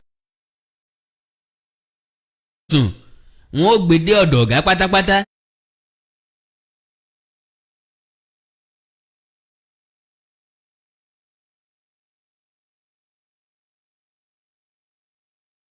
ibi gíga ní Nàìjíríà lọ́wọ́lọ́wọ́ ní Fúlàní ní bẹ́ẹ̀ Fúlàní ká mọ̀ wulẹ̀ parọ́ tanra wa. bẹ́ẹ̀ ni àwọn lè máa bá ń bẹ̀ ṣé mo ààrẹ tẹ́lẹ̀ rí ààrẹ Olúṣẹ́gun Ọbásanjọ́ wọ́n sọ kinní kan wọ́n ní tí o bá sọ wípé àwọn èèyàn tiẹ̀ nìkan ló gbàgbọ́ nínú wọn láti bẹ́ẹ̀ ṣèjọba ṣùgbọ́n rántí pé àwọn èèyàn tiẹ̀ nìkan kọ́ ló gbé ẹ débẹ̀ wọ́n ló dìbò fún ọ láti ṣèjọba bẹ́ẹ̀ ó ni túmọ̀ sí pé tí àwọn èèyàn bá gbàgbọ́ nínú ẹ láti dìbò fún ẹ dandan ni ìwọ náà o gbọ́dọ̀ gbàgbọ́ nínú wọn láti ṣe kíni láti fún wọn ní orí ọ̀fẹ́ káwọn náà ó jẹ mùdùnmúdùn ìjọba nǹkan tí àwọn èèyàn ń béèrè fún o ní quality in government yẹn ni pé àti àwọn ará òkè ọya o àti àwọn ará bí o kí àparò kan kó má ṣe kíni kó má ga jù kan lọ ṣùgbọ́n nígbà tó ti wá rí bẹ́ẹ̀ báyìí nìsín dandan gbọ̀n náà ni ohun tí èmi kàn ń sọ tí mo sì máa sọ ni pé ẹ jẹ́ ká ṣe ní ọ̀nà tó tọ́ kí a lè bá àríkíní gbà kíákíá. I am in full support of Yorùbá nation. I'm a Yorùbá man. I will continue to support Yorùbá nation. ká ṣe lọ́nà tó tọ́ kó mọ̀ di pé eré tó yẹ ká fi ọdún méjì sá ká má fi ọ̀pọ̀lọpọ̀ ọdún sá. mo rí kọ́mẹ̀ntì àwọn èèyàn kan níbí tí ó jẹ́ tó máa ń jẹ́ ẹ̀dùn ọkàn àti ìbànújẹ́ ọkàn fún èèyàn ìdí ni pé ojú ìwòye wa kò lè bára mu ìrònú ọ̀pọ̀lọpọ̀ èèyàn kò yàtọ̀ sí ìrònú èkúté ní látàrí ìfọ̀rọ̀wérọ̀ tí a jọ ń ṣe yìí oríṣiríṣi àwọn èèyàn ni wọ́n ń kọ́mẹ̀ntì lára àwọn nǹkan tí Mauritania sọ ni wípé ẹnìkan tiẹ̀ ní ó ní Tinubu boy ní mí. eléyìí ní Kóìkì Sunday Igboho ọ̀dàlẹ̀ ní Awíkóńkó ẹ sá lọ fún òpònú lẹ́ńtọ́ sọ bẹ́ẹ̀ ìdí ni wípé àjọ ń fọ̀rọ̀ jẹ̀wọ́ ni àjọ ń fi ọ̀rọ̀ jomi tó rọrọ̀ ni àjọ ń mú ọgbọ́n jáde ilé ìtọ́ bá jẹ́ ọgbọ́n bẹ̀ ni kò dì mú ilé ìtọ́ bá dẹ̀ dì mú bẹ̀ ò lè kọ̀ndẹ́ẹ̀mù ẹ̀ kálukú wa ní different opinion. bóyá kí n béèrè ìbéèrè kan lọ́wọ́ yín sà ǹjẹ́ ẹni tó jókòó síbì ǹjọ́ sọ pé òun ò tẹ̀lé Oòduà nation náà àbí kò sọ pé òun ò tẹ̀lé Oòduà nation à ń sọ ọ̀nà tí yóò fi rọrùn fún wa láti gba Oòduà nation lára àwọn tí ò ní jẹ́ kó ṣeé ṣe fún wa ni ìdí ni wípé lérò ń gbà wọn bíi ká gba overnight ni tá a bá dẹ̀ sòótọ́ ọ̀rọ̀ fún wa wípé kò ṣeé ṣe bẹ́ẹ̀ ó ní processing ó ní ìgbésẹ̀ kan sí kejì kò sí ẹ̀dá kan tó máa mú àkàsọ̀gùn láti ilẹ̀ tó sì máa gbé ẹsẹ̀ kan péré tí ó dẹ̀ dókè pátápátá dandan ni kó máa mú lẹ́yọ kọ̀ọ̀kan. bóyá kí n béèrè báyìí ìbéèrè tí mo fẹ́ béèrè àwọn tí wọ́n bá ní àmọ́ tá à ń sọ màá sì fẹ́ kán dá wa lóhùn wípé tá a bá sọ pé kógun bẹ́ẹ̀lẹ̀ lónìí ǹjẹ́ a ṣetán láti jagun. no mélòó nínú wọn ló ṣetán láti dúró. bí mo ṣe ń bá yín sọ̀rọ̀ lọ́wọ́lọ́wọ́ báyìí àwọn tó bá ń ṣèwádìí dáadáa Nàìjíríà ní ipò kejì nílẹ̀ adúláwọ̀ tó bá sọ ń pa àwọn oní.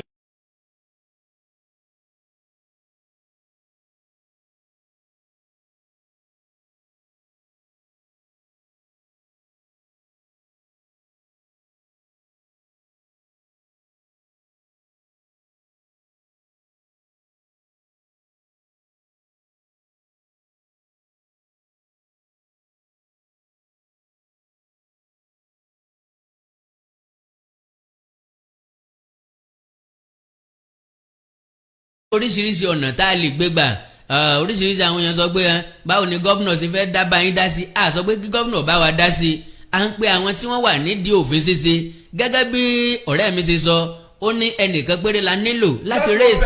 láti réèsì ẹ̀ ní House of Assembly wípé ní National Assembly wípé àwọn èèyàn wa àwọn èèyàn mi wọ́n ń béèrè fún referendum ó ti tán tẹ́nìkan bá ti mention ẹ̀ ó ti tán.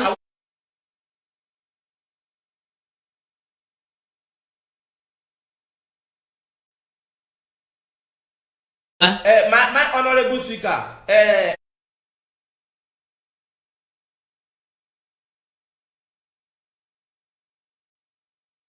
Gbogbo nǹkan tí wọ́n bá ṣe kí wọ́n lè mú jẹ kí wọ́n lè fi wá sátìmọ́lé lọ́nà àìtọ́. Ládùúgbò wa bí Yorùbá àti Haúsá bá jà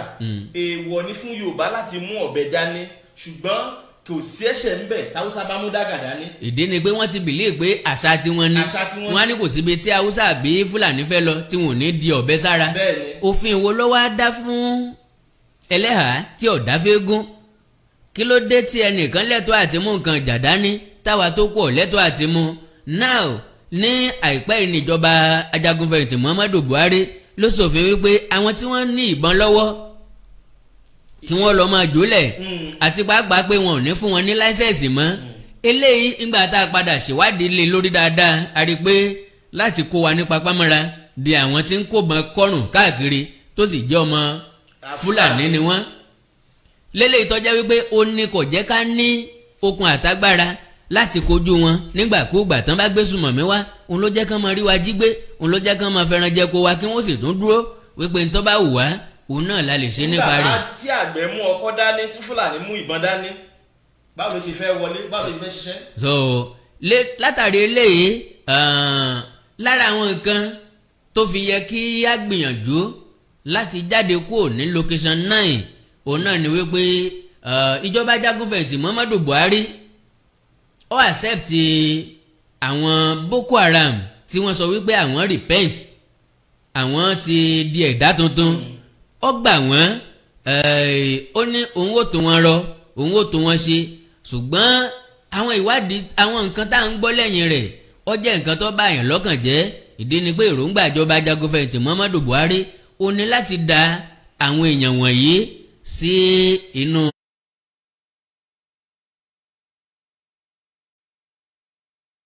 gbogbo nǹkan wọ̀nyí òun náà ló yẹ kí ìran Yorùbá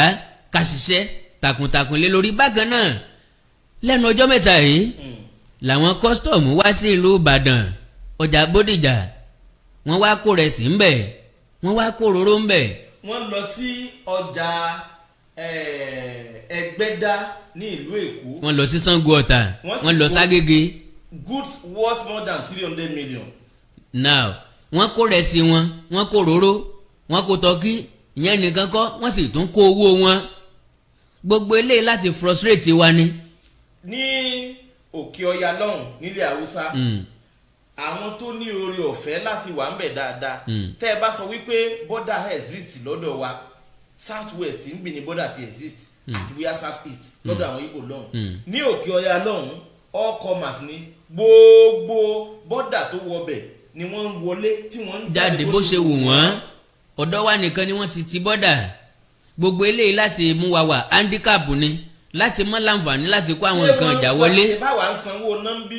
ọlọ́dọ̀ wọn lọ́hùn ìjọba ní sanwó náà. èmi náà ti sọ.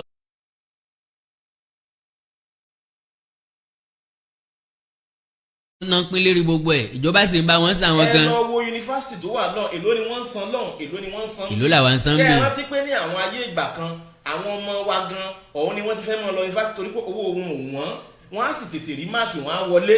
ṣùgbọ́n ní ìsìn torí pé gbogbo wàhálà tó ṣẹlẹ̀ ló jẹ́ káwọn èèyàn padà sẹ́yìn ó túmọ̀ sí pé kò sí ní tá à ń pè ní equality. ní àkótán ara kó tó di pé wọ́n ṣẹnu ń gbọ́lá fún lórí ètò tòní òun náà ni wípé àwọn kọ́sítọ̀mù yìí ó yẹ ká sọ̀rọ̀ díẹ̀ nípa wọn ìgbésẹ̀ tí wọ́n gbé wọ̀nyí ó jẹ́ ìgbésẹ̀ tó kù díẹ̀ káàtó torí pé kò tọ̀nà àkọ́kọ́ ìbéèrè tá a fẹ́ béèrè lọ́wọ́ ni pé ṣé gbogbo ìrẹsì tó wà nínú ọjà Bódìjà ǹjẹ́ eléyìí tí wọ́n kó wọlé ni láti Kútọ́nù tàbí eléyìí tí wọ́n kó wọlé lọ́nà àìtọ́ tàbí eléyìí tí wọ́n smọ́gù wọlé ìbéèrè àkọ́kọ́ nìyẹn. ẹlẹ́ẹ̀kejì ó ní pé àwọn ìrẹsì yìí sógbà ojú sánmọ̀ ni ìgbà tí ráìsì bá ti dé Ìbàdàn téèyàn bá tún wá kó ráìsì ti dá Gégé ráìsì ti dá. tẹ́ bá wo dáadáa oríṣiríṣi ọjà ló ti jóná. àwọn kan wọ́n ní iná ìjọba ló fa àwọn náà wọ̀nyí àwọn kan wọ́n ní iná wọ́n ní àwọn èèyàn ni wọ́n mọ̀ọ́mọ̀ sọná sí àwọn ọjà yìí ọjọ́ gàtí kọjọ́ gàtí ó fẹsẹ̀ méjèèjì tilẹ̀ ó rìn gàtégàté eégún àtiró wọlé èèyàn àtiró jáde ó yẹ kéèyàn mọ̀ pé eégún àtiró tó wọlé lèèyàn àtiró tó jáde tí ọjà géètì tó ẹsẹ̀ jóná bí èèyàn bá dorí ahun tó bá débẹ̀ yóò sunkún ṣùgbọ́n gẹ́gẹ́ bí ìwádìí tí mo ṣe mo rí i pé ọ̀pọ̀ ìjàmbá náà yìí àwọn èèyàn tí ń tajà níbẹ̀ òun náà ni wọ́n fa ìdí tí náà ń fi jẹ́ àjóràn ìdí ni wípé àwọn panápaná wọ́n tètè débi ọjà géètì yìí láti paná ṣùgbọ́n unfortunately wọ́n ráàyè wọlé síbẹ̀ wọ́n ti já ẹ́ńjìn ọkọ̀ sójú ọ̀nà ẹ́ńjìn ọkọ̀ tó ń tà wọ́n ti já sójú ọ̀nà oríṣiríṣi nálẹ̀ kí ọkọ̀ panápaná kó ráàyè wọlé ọjà tí wọ́n ń tà ní àwọn ẹ́ńjìn tí wọ́n kó kalẹ̀ yìí lára ọjà tí wọ́n ń tà ní àìbìkítà náà ni lóòótọ́ ni wọn ò ní lọ́kàn wípé ìjàmbá náà ṣẹlẹ̀ kò sẹ́ni tí rorú ẹ̀ lọ́kàn ṣùgbọ́n èèyàn máa ń múra lẹ̀ de àwọn ìjàmbá kan ni Ọlọ́run ní fi ìjàmbá ṣe wá o and kádẹ̀ wá béèrè lọ́wọ́ ara wa now ìjàmbá náà ṣẹlẹ̀ ní Kánò àbí Kaduna Bọ́lá Ahmed Tinubu lọ síbẹ̀ ó fún wọn ní 50 million naira ẹjá béèrè lọ́wọ́ Jagaban èèlò ló fún wọn lọ́jà Sásá ọjà Kẹsàn tó jóná ń jò ní èèlò ní Jagaban fún wọn ọjà géètì.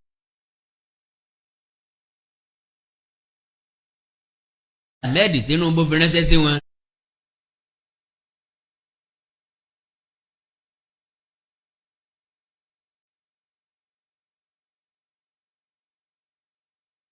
ọ̀kadà ní Kaduna City ṣùgbọ́n lẹ́kọ̀ọ́ lé ọ̀kadà rìn bẹ́ẹ̀ kí ni ìdí tọ́ka ọ̀kadà fi rìn ó ní pé àwọn Haúsá ló ń gbọ̀ ọ̀kadà jù lẹ́kọ̀ọ́ bàbá sì fẹ́ lọ ní 2023 wọ́n wá wò pé kó mọ́ dàbí pé wọ́n sọ pé àwọn kórìíra àwọn aráabí ní fi ń gbà wọ́n mọ́dọ̀ ló fi jẹ́ pé everyday làwọn Haúsá Fúlàní ni wọ́n gbé ọ̀kadà wá sẹ́kọ̀ọ́ náà Yorùbá ẹ̀já ronú wa lọ́pọ̀lọpọ̀ gbà ẹ̀já ronú ká tó gbé ìgbésẹ̀ ẹ̀já ní àfọkànsìn ẹ̀já fẹ́ràn ara wa ìfẹ́ ló ṣe pàtàkì nínú ìgbésẹ̀ kí gbésẹ̀ tá a bá fẹ́ gbé bá fẹ́ gba Oòduà Nation a nílò láti nífẹ̀ẹ́ ara wa ṣùgbọ́n a nílò láti farabalẹ̀ gbọ́ òótọ́ àti òdodo ọ̀rọ̀ láàrin ara wa síra wa ìdí ni pé òdodo ní gbórílẹ̀-èdè lékè gẹ́gẹ́ bó lóògbé Báyọ̀ Adégbóyèga ṣe kọ́ lórin òdodo ní gbórílẹ̀-èdè lékè o ká fìmọ̀ ṣọ̀kan kájọ gbogbo ilẹ̀ yìí ga nínú ilé mi nínú ẹbí mi lórílẹ̀-èdè mi alátúnṣe ni mo fẹ́ jẹ́ Oòduà Nation o ń mọ wá ìlọsíwájú rẹ̀ òdodo.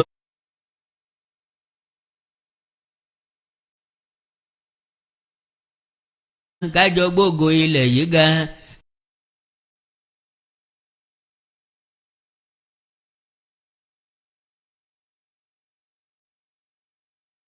láti fọ̀rọ̀ jẹ̀wọ́ láti fọ̀rọ̀ jomitoro ọ̀rọ̀ lórí agitation wa àwọn ìgbésẹ̀ wo ni ọkàn láti gbé gbogbo àwọn eléyìí òun náà ni a ti sọ nípa rẹ̀ kí Ọlọ́run ràn wá ṣe. kí màá kí gbogbo àwọn tí wọ́n darapọ̀ mọ́ wa. torí pé bóyá èmi ò ní ṣe solidarity níbi tí ò bá ti sí ọ̀nà mo fẹ́ ká ìrìn àjò tá a máa rìn tínú gbogbo wa máa dùn tí yóò pé wa ìrìn àjò tá a ní rìn sápolẹ̀ because Professor Bá.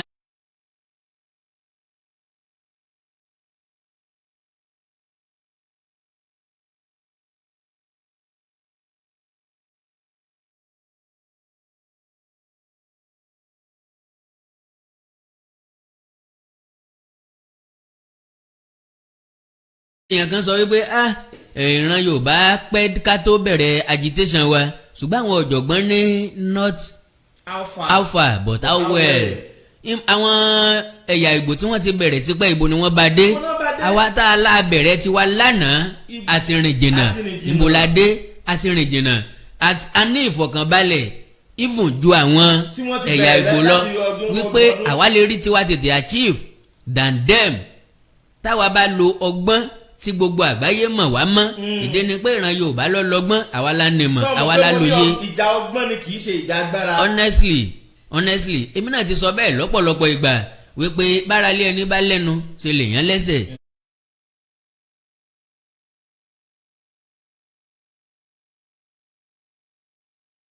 tẹ bá béèrè lọ́wọ́ wọn majority wọn ni ó sọ fún yín.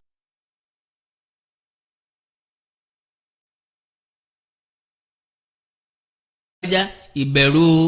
tá a bá délé lónìí wọ́n lè jí agbé ìbẹ̀rù àwọn alọ́kó ló ń kígbe oríṣiríṣi nǹkan ló ń dábẹ̀rù àti ìpayà sí wọn lọ́kàn wọn ò sì fẹ́ nǹkan tó máa kó wàhálà bá wọn ìdí nìyẹn tí wọ́n fi fìdí pagbá sínú òtútù ó wọ́n káwọn náà wá gbòòrò Nàìjíríà àbí káwọn náà wá gbòòrò ilẹ̀ olómìnira Yorùbá ìyẹn Odùduwà nation Yorùbá nation lágbára Ọlọ́run lélẹ̀ ta nígbàgbọ́ wípé yóò ṣeé ṣe.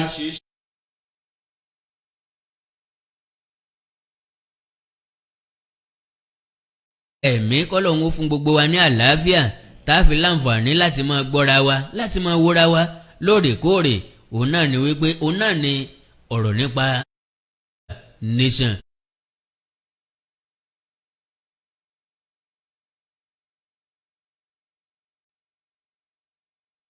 dágbére jámọ́ lọ. mo kí gbogbo ẹ̀ jáde torí iṣẹ́ ìròyìn náà iṣẹ́ ìjáde náà ni a kí gbogbo wa Oòduà nation abosi I am always in support of Oòduà nation. What we are saying here is that a fẹ́ káàrin ní ìlànà tí ó fi rọ̀ wá lọ́rùn tẹ̀mí wa òfin ní ṣòfò ẹ ṣé o akí bàbá Bánjí Akíntóyè àgbáyé adalẹ́ lágbára Ọlọ́run ẹ ní dàgbà rádáadáa ẹ ní dàgbà yà àwa iná ẹ ti rí ẹ̀yìn fìlẹ̀ fún wa torí pé àwa ṣetán à ń kọ́ ọ̀pọ̀lọpọ̀ ẹ̀kọ́ lára yín bàbá ò kì í ṣe oníjàgídíjàgan ẹ̀dá wọ́n sì jẹ́ ọlọ́gbọ́n. ohun tí wọ́n máa ń kéde gbogbo ìgbà náà ni